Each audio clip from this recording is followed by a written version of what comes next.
Welcome back to Season 3 of the podcast. I'm your host, Amanda Blackwood. As many of you know, I wrote my autobiography as a survivor of human trafficking called Custom Justice, but if you didn't know, you do now. Keeping in line with that, this entire season has been focused on interviewing people who did or plan to write about their own experiences as trauma survivors and how they overcame their past. If that sounds like you, reach out. We can talk about having you on the show, too. As much as we all hate commercials, they are a necessary evil these days. This is what keeps the show on the air. You can also show support by purchasing one of my mini books or donating through PayPal. You can find the links to either option in the podcast description. As always, a portion of the proceeds do go to local organizations that help fight human trafficking.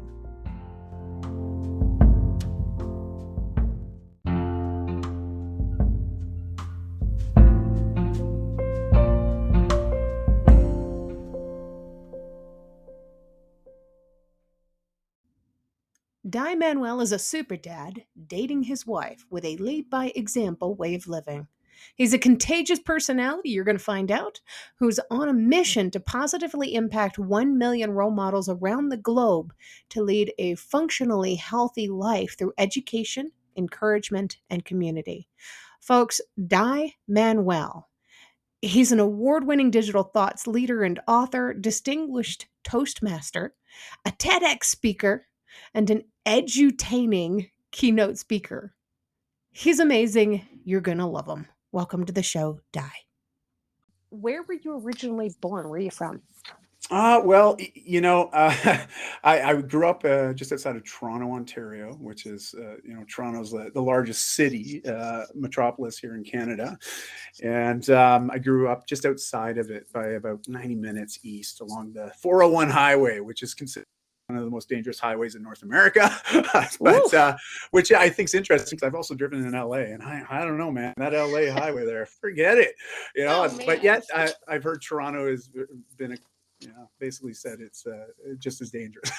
But yes. Either way, it connects a lot of these little towns, right? If you're going in from, basically if you're heading anywhere from east to west, like that highway connects it. And I lived in a small little town and grew up there most of my life. And then when I was 18, I decided to move away. But because I graduated high school, and I was like, okay, I got to get out of here. I need to start my own life. And I wanted to get somewhere where people didn't know me. And to be honest, because it was pretty hard. There was a lot of memories there, but it was also just a lot of, I don't know what's the easiest way to say. Like I was morbidly obese as a teenager. And as such, being so overweight and out of shape and just a number of other health complications, especially the mental health complications because of the depression that I was dealing with and also social anxiety, it got to a place where I was just like, I started to make changes at 15 and I always tell people this, but it took me about, I guess from age 9, 10 till the age of 15. So about 5 years to get to my largest. It's not like I ate some unhealthy food and all of a sudden I woke up the next day and I was obese. No, it was like a slow, gradual process. But the problem is that I wasn't doing any activity and I played video games, I watched movies. So I was getting my dopamine fixes from that. And when I was eating food, I was like, oh yeah, pass me some more. No, I never said that. Okay. I was like, I'll take some more ice cream. I'll take more of that, and I was eating to manage not only stress and anxiety, but also to treat.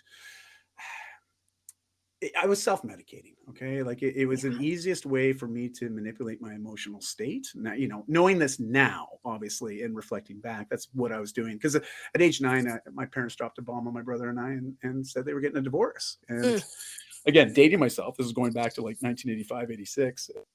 Back then we didn't have the internet like we do today. And on top of that, in my class of 30 other students, there was only one other kid in my class of these 30 kids, their original parents together. So the majority of them were, in these more traditional cliched idea of what family was. And whether they were functional or not, I don't know. But regardless, from the outside looking in, it was like, well, they're all together. And so there was a lot of stigmatization of divorce and divorced kids. And there wasn't any support.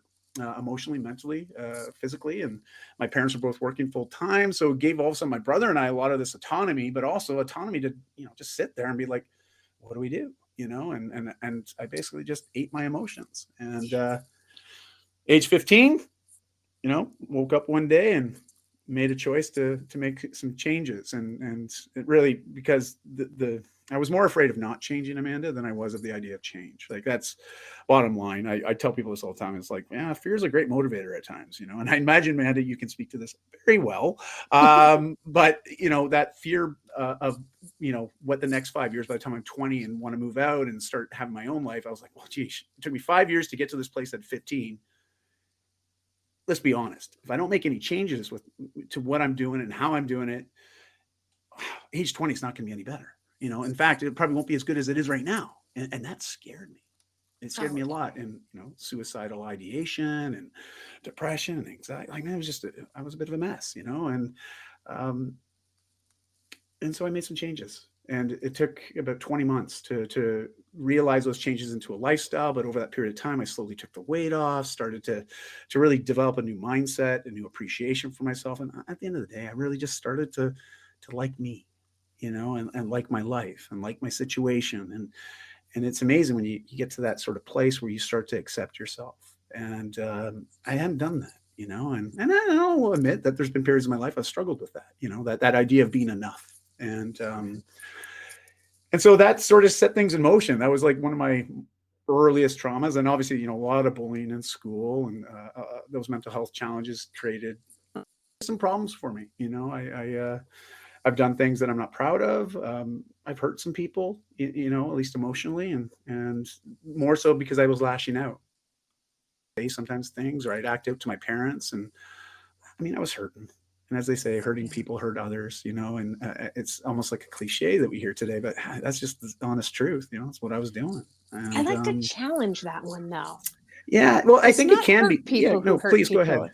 It's unhealed people. Oh, I like that. Okay, I will take that. I'm going to walk away with that one now. For me, I like that. That's actually much more insightful and a little bit more kind as well. And we all get hurt at some point. We do. You're right. And for me, being in that hurt place, I think it became so normal for me that it's hard to imagine that there is change and it's possible. And so that was my first real encounter with change. But here's where the things sort of went awry, Amanda, was as much as I started to make all these healthy shifts. And I had this amazing experience one day at 17 where a friend of my mom's came over and they come up to the back door and I'm in the kitchen cooking a meal and she's knocking on the screen door and she's like, and I see, like, hey, what's up? And she's like, well, actually it was the wife and the husband. And so it was Larry and Carol and good family friends, and they're like, hey, is your mom around? I'm like, oh yeah, she's in the back garden. Just head out back, you'll find her. And so she left and he just sort of stood there looking at me still. And I'm like, okay, this is getting awkward. This is kind of weird. What do you need? I told you my mom's in the back, and then he said, can I talk to you for a few minutes? And I was like, oh, okay. Here's a guy that's, 2.5 times my senior, he was into his late 40s at this point. And I'm like 17 and I'm like, okay, what did I do on this weekend? Did I get in trouble? Did I do something that I shouldn't have done? And does he know something? Like a 17-year-old mind starts doubting, and starts thinking, oh gosh, here's an adult that wants to talk to me. Oh boy, I'm in trouble. Anyways, he came in, he sat down and the first thing out of his mouth, he started to praise and to acknowledge the shifts that he'd seen in me over the past couple of years to that point. And he acknowledged, he's like, yeah, you've done a lot of work. You've completely changed. You're looking fit. You're looking healthy. You're smiling. Like you're so different. Could you help me make some changes? And I'll tell you, Amanda, this is the first time in my life that I could remember that I feel like I had value to offer somebody. Wow. And more importantly, I also have that inner confidence. I was like, well, I know I could help somebody do what I just did. Because all of a sudden I realized, I was like, well, it wasn't actually that hard. I just moved more and ate differently. And that was about it. It wasn't like life altering. It was just, I started doing different habits. And so that was my first opportunity to start mentoring and coaching, and not professionally by any means, but regardless, it provided me with a great deal of fulfillment to the point that I was like, you know what? I don't care what I do for the rest of my life. This is going to be a part of it. And, and that sort of set things in motion for me. But I did unfortunately pick up a bad habit because that social anxiety never really went away. I thought it would go away if I got healthy. I always believed it was because I was overweight. That's why I felt that way about myself and getting around large groups and just this over anxious mind, constantly worrying. And turned out when I got healthy, it still was there. It didn't really go away. And And I remember being introduced to alcohol at a social event that I went to, a party, and it was first time drinking. And a few drinks in, I was like, oh, I don't feel very anxious anymore. In fact, hey, there's that cute girl over there. I think I'm going to go talk to her. All of a sudden, like all those inhibitions sort of peeled away, and people started to engage with me when I was drinking. And all of a sudden, I started to believe that, I'm a better person when I drink. I'm the person that people want to connect with, hang out with, invites to be social with, and the girls take an interest in. And because I didn't believe sober me was that person. And that set in motion literally 16 years of alcohol and me.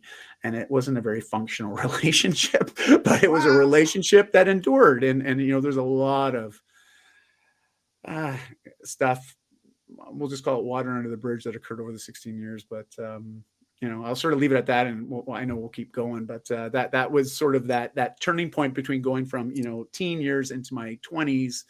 And it was a big part of it, and it just sort of lagged along with me. Even when I got into business and was being mentored by my first real business mentor, alcohol was always in the picture, always. Right. And which made it very challenging to make change or to envision life without.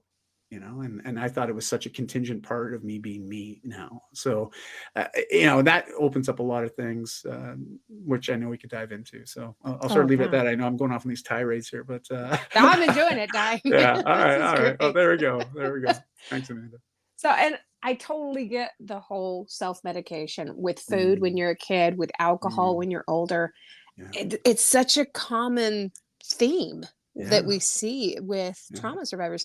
I mean, when I was at my height of the abuse that I was going through in Scotland, I turned to alcohol myself. It wasn't so much to self-medicate after the fact. It was actually my attempts to find a blackout so that I wouldn't remember it later. Yeah. I was hoping I could find some sort of hope in that. When I got back here to the States, when I first went over to Scotland, I could never been like beyond tipsy and to the point of drunk on one hand. Wow. And when I got back, I had completely lost count. There was only one other time that I got drunk ever again after that.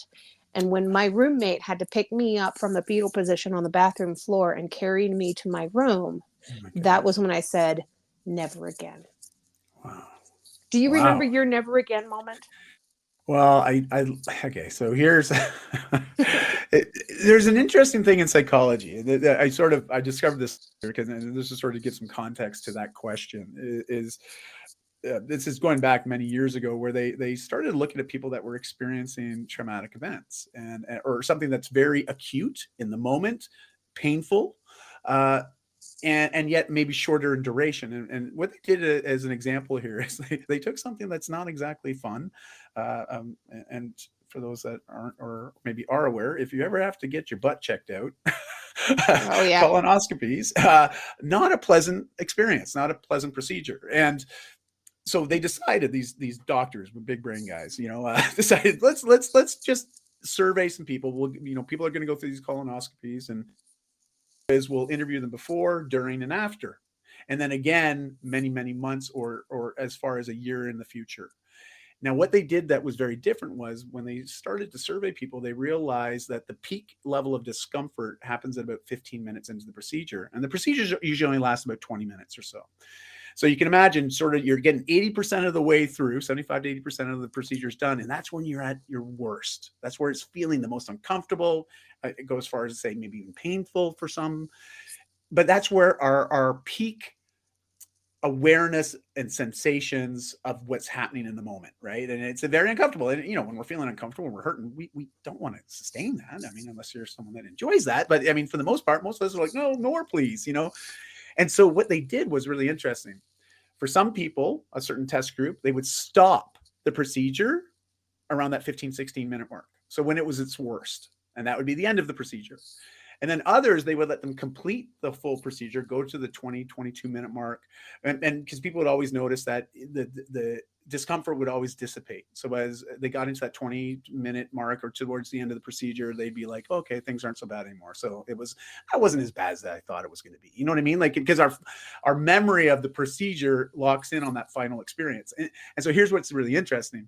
The further away or in the future, they started asking people to detail their experience of that colonoscopy. The people that ended at the 15-minute mark all identified it as the worst experience in their lives, the worst procedure. Like, oh my goodness. And it didn't matter if it was 3 months, 6 months, 12 months past the date of the experience. And what they found was really interesting. The people that ended on that sort of softer note, or say when they got through the acute period and got to that more mellow period, where it just wasn't as bad anymore. It's like, oh, okay, I can do this. Those people had a fairly fond memory of it, so they would ask them, they did the same procedure, but it was just and how the procedure ended that really set the memory in place that they would often refer back to. And what they found is, traumatic experiences are similar in a lot of instances. It depends on what's happening in that moment. And I can honestly say, and why I'm sharing this is, Amanda, if I'm brutally honest with you, I had a lot of those experiences that I should have woken up to and made some changes. And in the moment, and I bet you there's a lot of people that can relate to this, in the moment of those really nasty experiences, like writing off a car, like literally falling asleep at the wheel, driving across a ditch and stopping inches within a tree, because I fell asleep at the wheel after being out on a bender. And, honestly, I could have died. Now, you would think that surviving that kind of a situation, I'd have a wake up moment. I'd be like, oh, time to maybe make some changes here. That was cutting pretty close. And in the moment, like for that first 48 hours after, I was like, oh, I'll never do that again. Yeah, I'm going to change my life. I'm going to, and as time progressed, by a week, 2 weeks in, I'm like, well, yeah, I can go out and have a few drinks with the guys, like it was amazing how it just didn't influence the change. And I've got a few of those things, those big, have said, gosh, you know what? This is not, I'm playing with my life here, but not only my own life, other people's lives and my family's future. And yeah, we're going to ask, you had kids at that time, right? Yeah, I did. They were both under the age of 6 at this time. I was a founding partner of a company that was, at that point, we were scaling to almost 10 million a year in revenue and doing very, very well. And so everybody on the outside looking in just presumed that my life was just great. Everything was good. And, but unfortunately, I was still dealing with a lot of those self-beliefs that I had as a teen. I never really dealt with any of that inner stuff, the inner work, as they say, like that mindset, my perspective on myself. Like I never really did any of that stuff because I was so focused on just losing the weight, getting fit, and becoming a professional in my career path. And so all that other little stuff, the really important stuff, I just avoided, and self-development, no. Personal development, no. Professional development, yeah. That was really where I was skewed. And because that's what I thought I was chasing was success. And I thought success meant you had to make more money, you had to have better titles, just, again, young and naive and just not really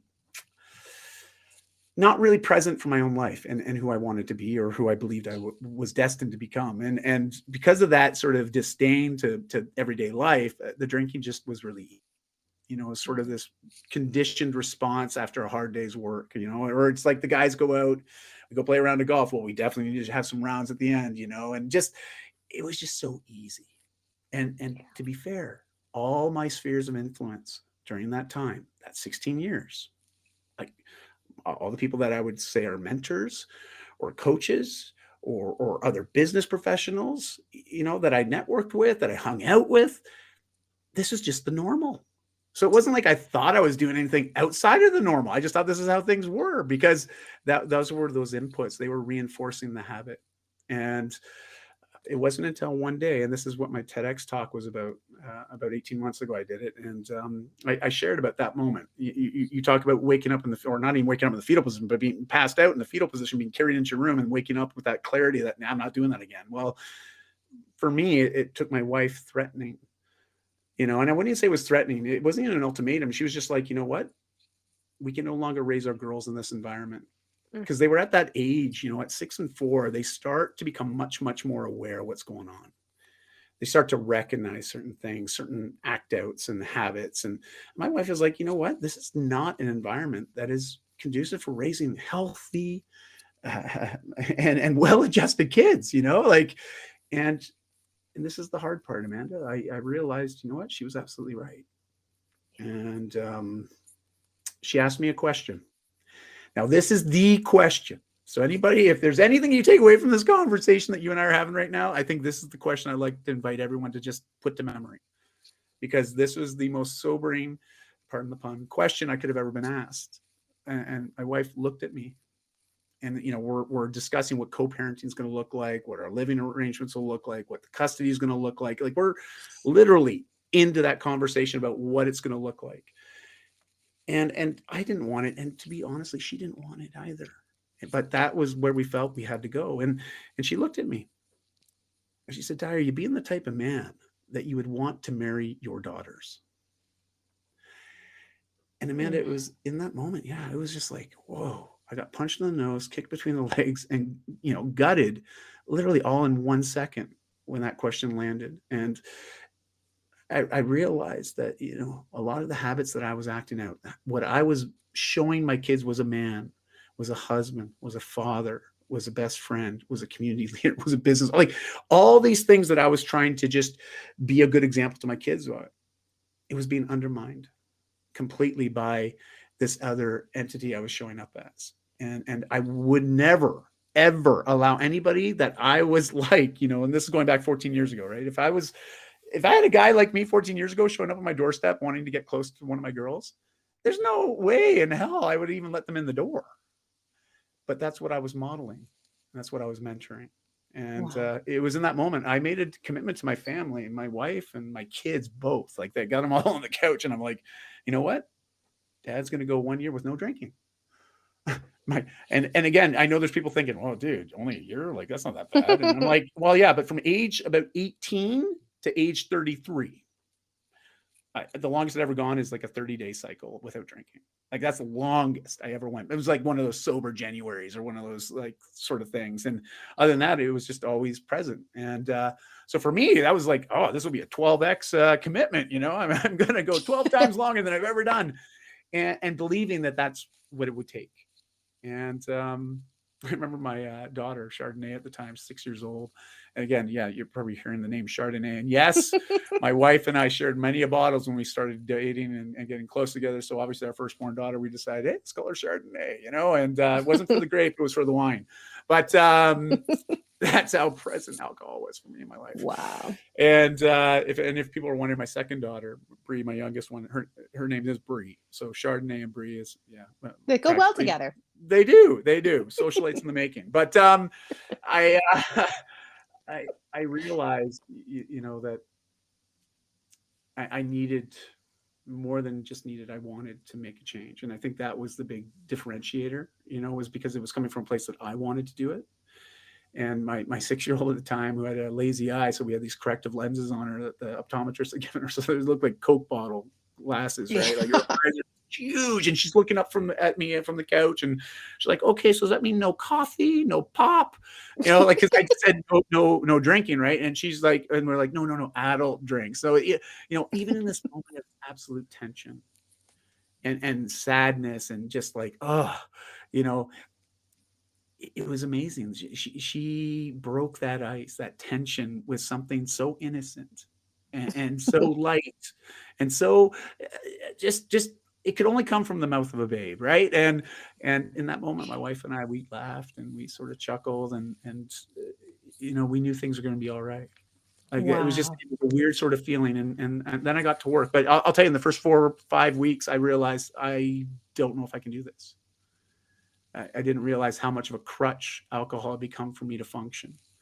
And that's when the real work began, and we can dive into that in a little bit. But just a little short footnote on this. At the end of 1 year, my wife's like looking at me. She's like, "My gosh, you did 1 year." And I was like, "Holy crap, I did 1 year." I was like, we both were like, just like, awesome, And she's like, "Well, should we celebrate, share a glass of Chardonnay while we watch the sunset tonight?" And I know deep down, I think it would have been fine. But I remember looking at Christy, and I was like, "Hey, so much has changed in just 12 months. What do you think would happen if I just kept going? And that's when I made a decision. I was like, I'm just going to keep going. I'm not going to put a timeline on it. I'm just going to keep going. And 14 years, in my 14th year now since I touched alcohol, and I'll tell you, everything changed. I ended up changing my career, changing where I lived, changing my business. Like I changed everything. And Wow. it It all had to stemmed be from that one scary, but decision. Oh yeah, it was scary, but I'll tell you, it's a far less scary than the idea of losing my family. I'm sorry. yeah. So Yeah, yeah, absolutely. yeah. My watch heard me speaking and thought that I was I heard that. Yeah, I speaking heard to it. Siri or something. So it said, "I'm sorry." I was too. Very Don't worry appropriate. about it. But yeah, that was sort of where everything began, and that was my moment of like waking up on the floor. Wow. It was hard, but man, it was the best thing that could have happened in retrospect. Otherwise, would you and I be talking today, Amanda? I can honestly say no. I really don't believe we would have ever connected. We wouldn't be having this conversation. But that's amazing how one decision can change everything. Well, I mean, that one decision kept your family together. You would have been a broken man without those two little girls and that wonderful wife. For sure. They were definitely, I like to refer to them as more like the up here in Canada, we got something called duct tape. And I know it's sort of the ongoing joke, but up in Canada, it's our fix all for everything. It's not crazy glue, it's duct tape. But I equate my family at that time, and they were just duct tape holding me together. And I knew if I didn't have them, it would have been a very messy situation, because I also did a lot of, when I would drink heavily, the narcotics were involved typically. I never bought it myself, but I would be offered it and I'd never say no. So, right. And again, that was just based on the people I hung out with. I was just who it was. They even had a little moniker for me. They called me Fun Guy Dai. Like that was it. Even it got to a point, man. I'd go to professional conferences in my industry, and the suppliers, we'd do some business, and then they'd ask me after the business was done, they'd be like, "Hey, so where are you going tonight? We gotta come hang out with Fun Guy Dai." Like it was just, I had this reputation, and I'm not saying this to brag, because I'm not proud of it, but that's just a sign of how long that pattern went on for, where it became my identity. And anytime we want to change our identity, it is not an easy change, because you got a lot of belief systems you got to rewrite, reconfigure, and reframe. And that's what I mean. A few weeks in, I realized I needed some help with that. And it was my first time in my life ever asking for help, on that level. And so, anyways, hence that talks about vulnerability, right? So, yeah, I mean, that was your brand at the time. It was. You are right. That's how people know you. And you have this fantastic brand now for how people know who you are at the moment. But it's got to be a challenge to look back and to recognize what it is that people were seeing in you. And that's got to be painful sometimes.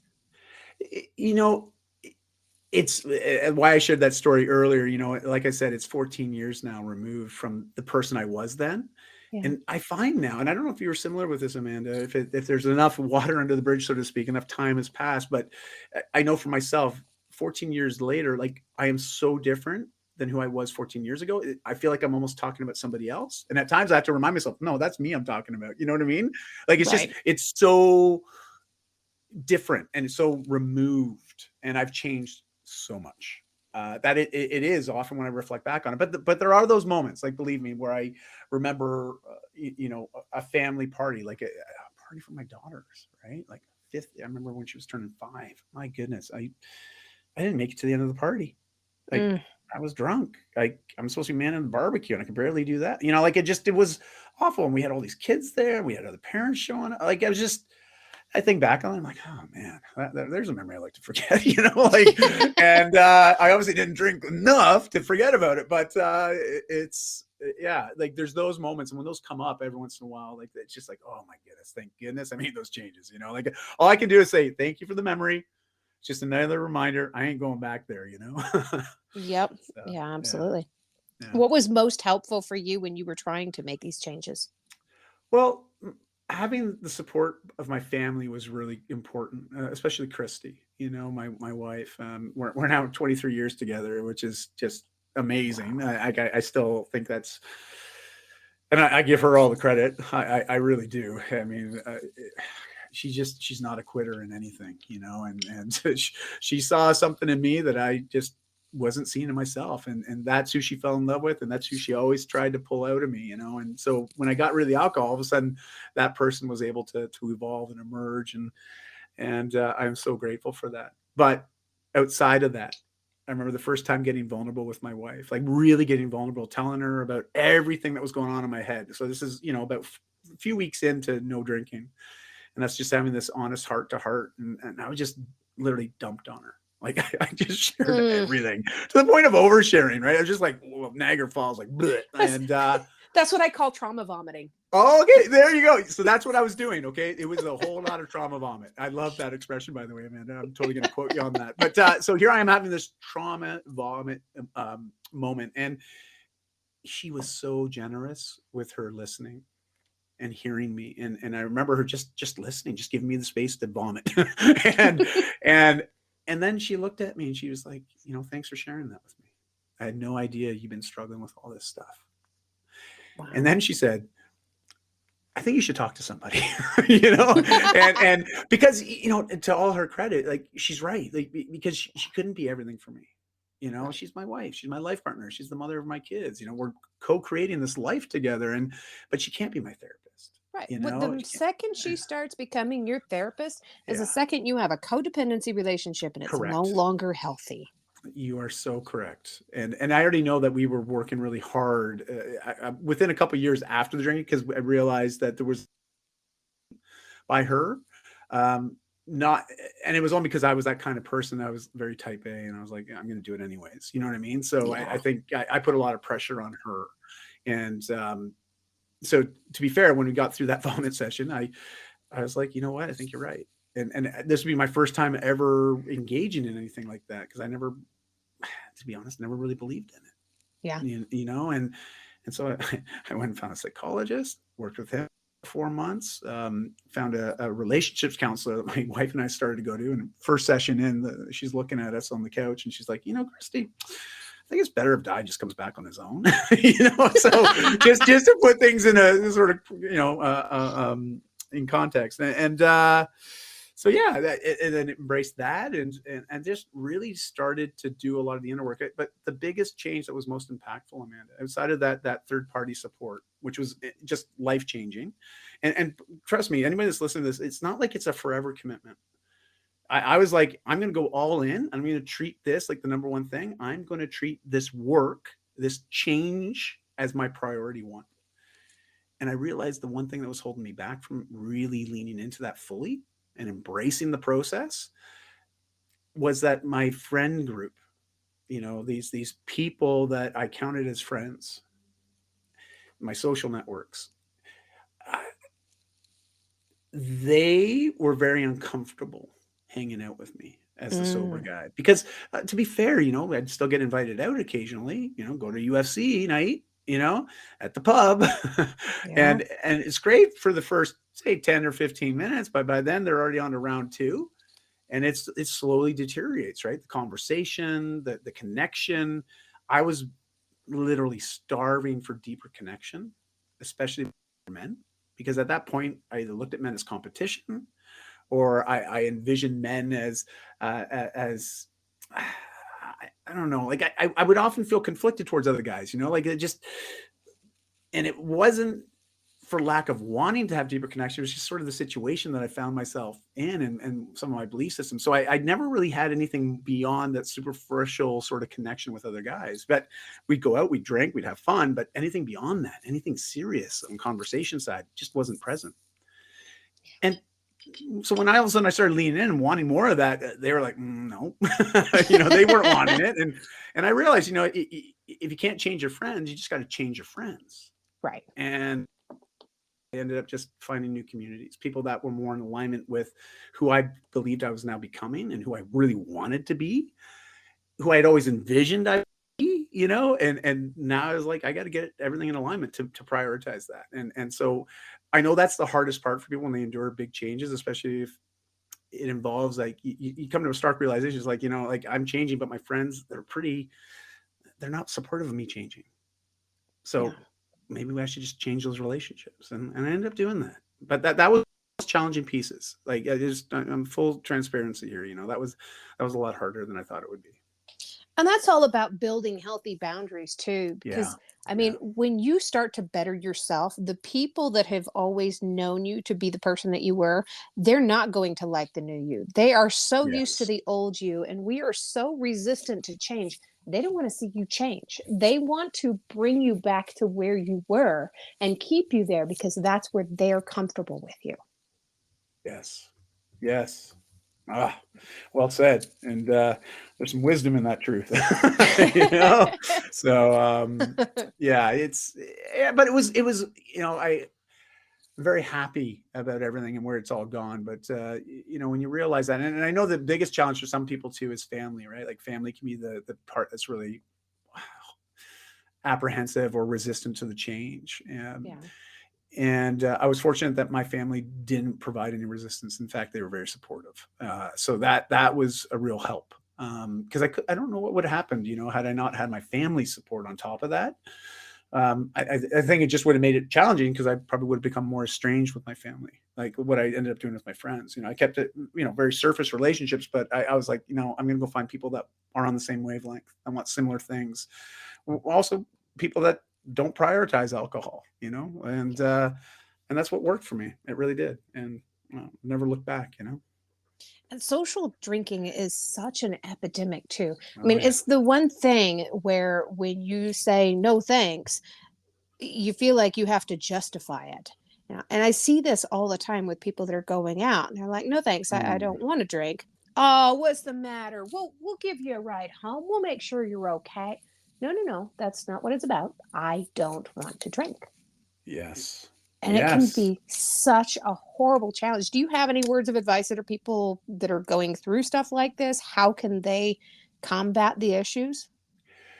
Well, I always like to present it to people. It's like, get really clear on what your values are, but also like the priorities in life. And this sort of ties into what you were saying about the boundaries piece, right? Like, because the clearer you are on what you prioritize, and specifically prioritize as non-negotiable, you'll start to find that it provides a really quick filter to make decisions. At least that's what I've personally experienced, and I've seen it work for other people too. But when you're really clear on what's important, what's a non-negotiable, and for me, through this change, I mean, health was always important, but I didn't always act as such. Sometimes I would do certain things that was definitely challenging that belief of, well, in fact, I was doing the opposite of prioritizing my health, especially my Mm. mental health, my physical health, emotional health, spiritual health. I mean, all of it, right? I would do things that as a social person I wouldn't do. But when I Mm. introduced drinking, it's amazing how a lot of those things would change. I'd eat certain foods I'd never typically eat. Like my choices were often very much skewed in a different direction, a direction I didn't want to go. So when I started to get really clear on what's important and how important my health is to me, I started to realize that this social drinking piece. I can go out. I'm social people. If they're drinking, I have no problem with that. But I also recognize I don't want to be there for a long time if they keep drinking, because for me, it's just the conversation deteriorates. We're not on the same level. I don't get as much value from the conversation any longer. And I believe they aren't either, to be fair, if they even remember it the next day. Right. So Yeah. for me, it's the health component and the quality of connection. So that's made it really easy for me to not myself be involved with the social drinking, at least me personally, because I made that choice. Right. But all I'd like to encourage people to do is like, just reconnect with your health, prioritize what's important to you. And if Right. alcohol is not serving you and you haven't looked into the data and the scientific research backing alcohol's effects on the human body, they've since finally come out and they've also said, that the couple drinks a week is actually not accurate. That's not necessarily healthy for us. And all I want people to do, I'm not here to vilify alcohol. I'm not here to say it's bad or don't do it. That's not my message. But my message is to reconnect with your health. Get clear on the kind of life you want to be living, and then start to ask yourself, does alcohol serve you in achieving that, or does it actually hold you back? Because if the answer is the latter, maybe there's some room to make some changes, And that's what I like to do. Because again, I'm not here to vilify or to make anybody feel guilty or shameful about their choices. Listen, I'm the last person that can ever do that. um, but I do recognize that when you get really clear on those important things in your life, like for me, it was all role model and mentor for my kids. And I realized without alcohol, I felt more connected to that goal, and so it was really an easy decision to just keep going. Like for me, once I had made it, the real hard part through that climax of that change, uh, the rest of it just felt awesome. Like it was self-fulfilling. It was also self-fueling. Like my more good decisions led to more good decisions, led to more good decisions. And I just life felt much more joyful, happy, and fulfilling. And at the end of the day, I think that's what we're all searching for, right? Absolutely. That's the key to life, that I think so. connection. Yeah. Yeah. Who inspires you the most? Well, besides my wife, um, I give credit, see, probably not as much credit as I should, but I really do feel inspired by her. She's had quite an interesting life. She's the eldest of five siblings, but she lost her mom when she was 13 in a freak accident. They were renovating basically a retaining wall fell on her mom and crushed her to death. And Oh, oh yeah, at age 13, they were building their dream home. They saved up all their life to get to that point. Her father and her mom, and just this freak accident. And but that thrust her into a role of being more or less mom. the motherly figure of her four younger siblings at the time.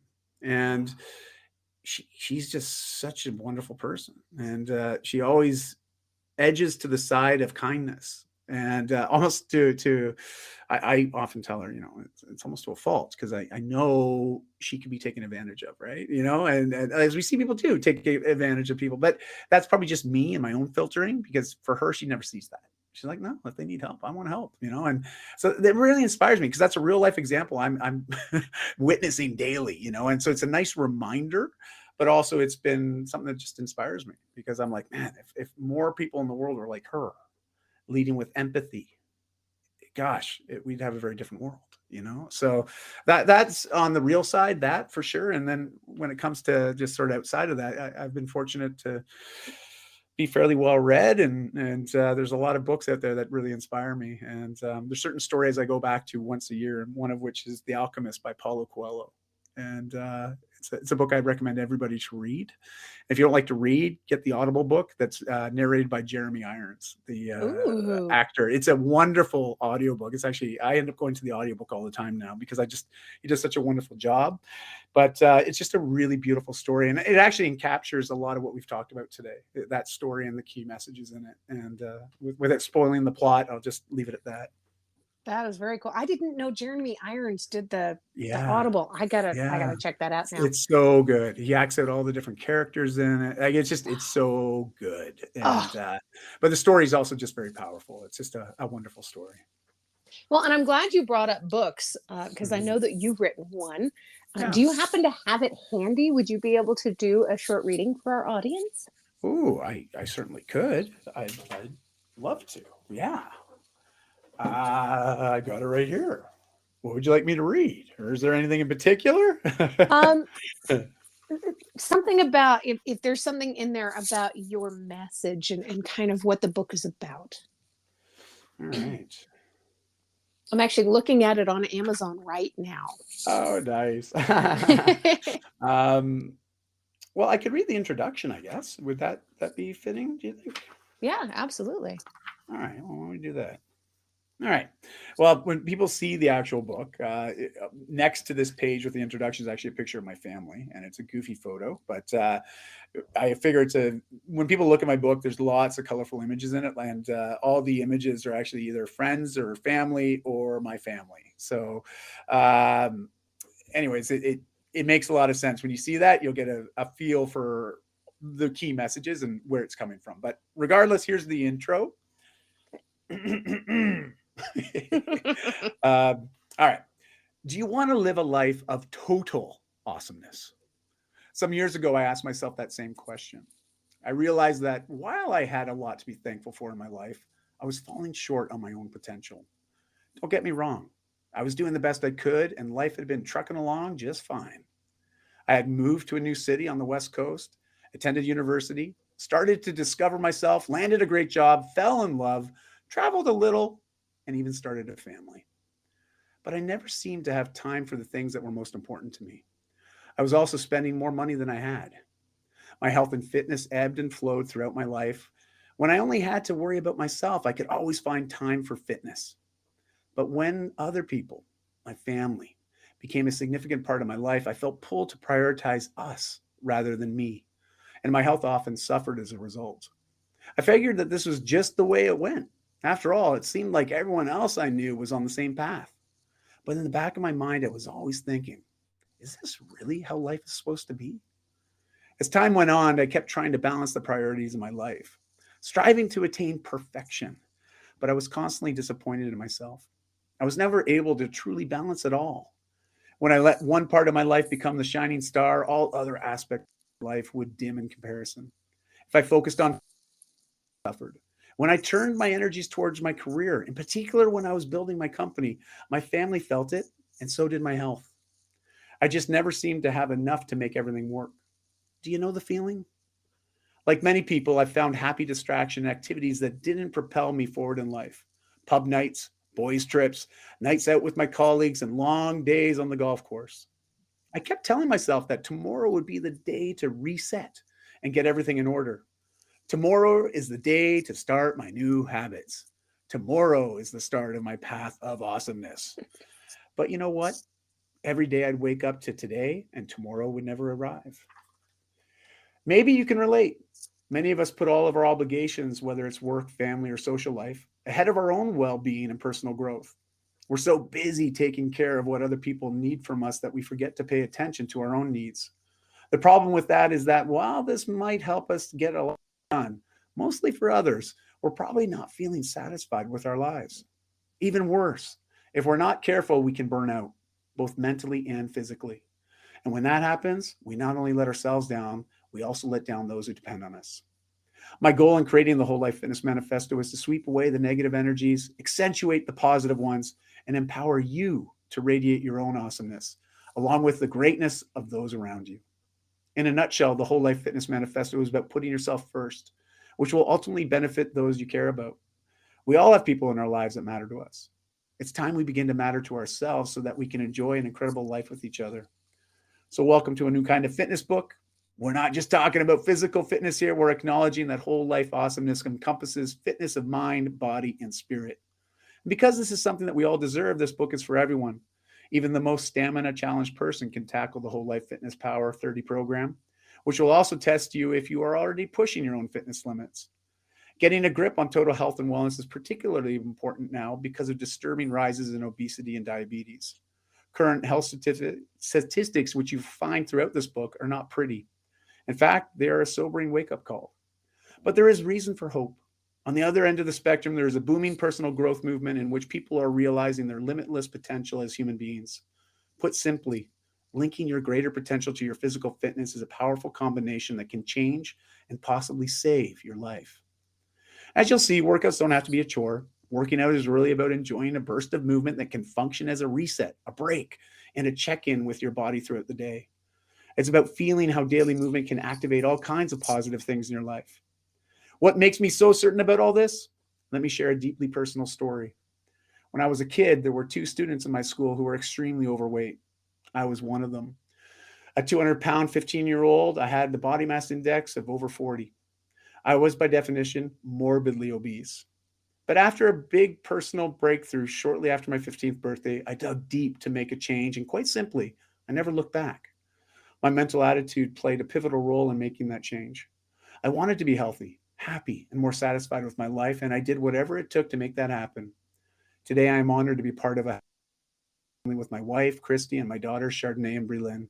I constantly strive to live a life of which I'm proud. In my professional life, I've evolved from a successful fitness equipment entrepreneur to a personal trainer, lifestyle coach, speaker, author, and all-round life enhancer. I'm honored to have the ability to help people every day. Now, that's pretty awesome. Beyond my family, physical health, and career, one of the most important aspects of my well-being is my mental health or emotional fitness. I continually strive to cultivate a deep sense of purpose in my heart and This is what makes me spring out of bed in the morning. And at the end of each day, I ask myself, was I the best person I could possibly be today? If I can answer yes, more often than not, then I know I'm on the right track. I know we are all capable of achieving whole life fitness. That is, while I believe we can work out on our own, we never have to be alone with our fitness and lifestyle goals. Now that you found this book, you have found your community, your tribe. No matter what your current lifestyle, age, gender, or personality, you are not alone. We are here to encourage and support each other to be the happiest, healthiest versions of ourselves. So hands up if you're ready for a whole life of awesomeness. So there you go. That's the intro. Woo! Thank you. Sitting here looking at the description on Amazon, I love that there's these bullet points, and I won't read them all because there's several. But the program in the book consists of the 15-minute equipment-free workouts that you can do anywhere, which I love because I don't have equipment. I don't have room for equipment. Awesome. There's the worksheets and diary pages to help you keep track of your progress. Photo illustrated breakdowns of more than 30 exercises, because heaven knows people like me need that. Just all these really great things. I've already got one in my Amazon cart. So if people are looking to grab your book, I know that you have a social media presence on Facebook, TikTok, Twitter, Instagram, Pinterest, YouTube. You've got a website, and your book is on Amazon. Are they able to reach out to you to ask you other questions about it if they decide that they want to purchase?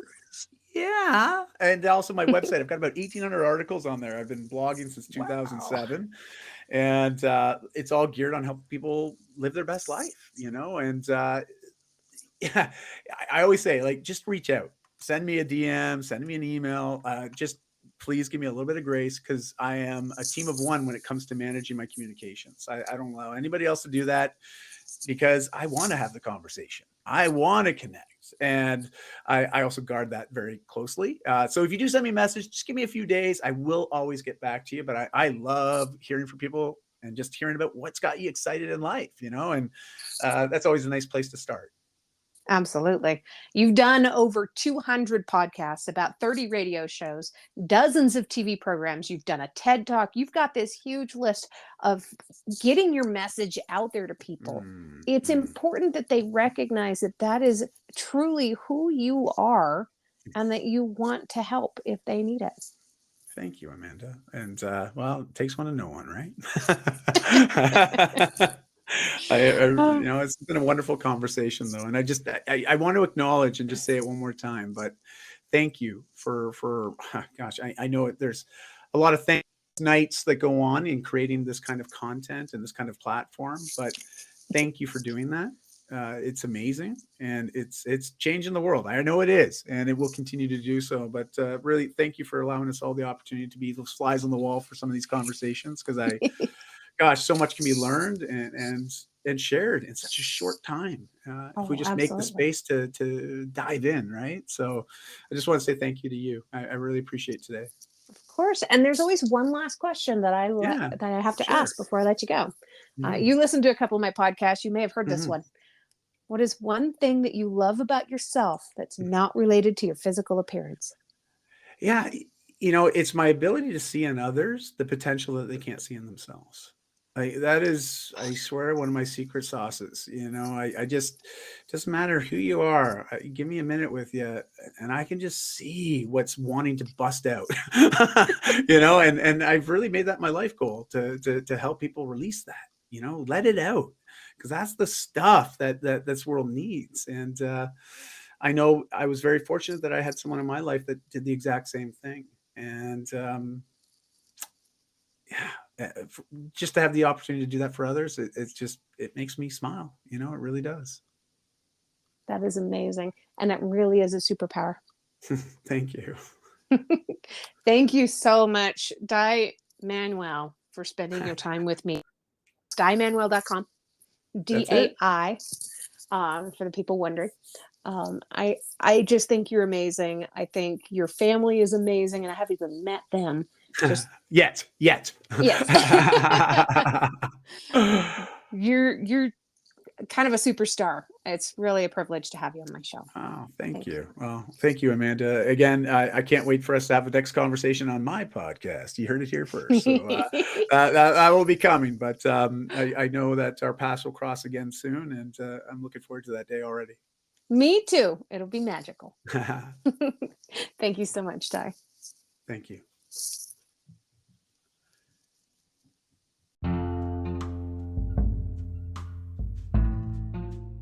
Welcome back to Season 3 of the podcast. I'm your host, Amanda Blackwood. As many of you know, I wrote my autobiography as a survivor of human trafficking called Custom Justice. But if you didn't know, you do now. Keeping in line with that, this entire season has been focused on interviewing people who did or plan to write about their own experiences as trauma survivors and how they overcame their past. If that sounds like you, reach out. We can talk about having you on the show, too. As much as we all hate commercials, they are a necessary evil these days. This is what keeps the show on the air. You can also show support by purchasing one of my mini books or donating through PayPal. You can find the links to either option in the podcast description. As always, a portion of the proceeds do go to local organizations that help fight human trafficking.